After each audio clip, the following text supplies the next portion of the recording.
Ayun, pahapon na mga lods, no? Then ito na yung main door natin. Kinabit na natin yung main door. Then nilagyan din natin ng ventilation sa taas. Kumbaga kung gusto nila ipasalamin, is may grills na rin siya kasi nasa labas naka-flush yun, ano. Then ito na. So na-actual natin, no? Ito na yung pinaka ano niya.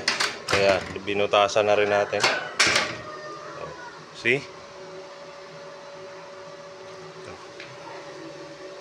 Okay, tignan mo dito. Oh.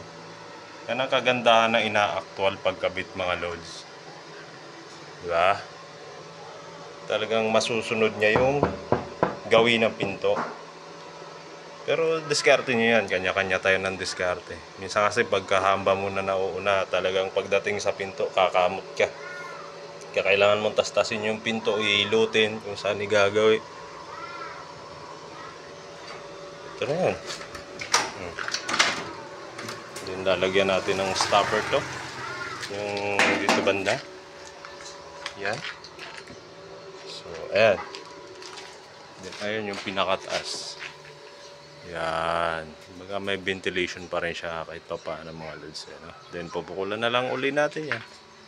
Tapos nakadalawang ano tayo ngayon, hamba din. Pintuan. Hindi pintuan actually, isa. Door frame pa lang. Kasi ina-actual ko na rin yan. Gusto ko actual rin mangyayari na. So thank you, mga lods.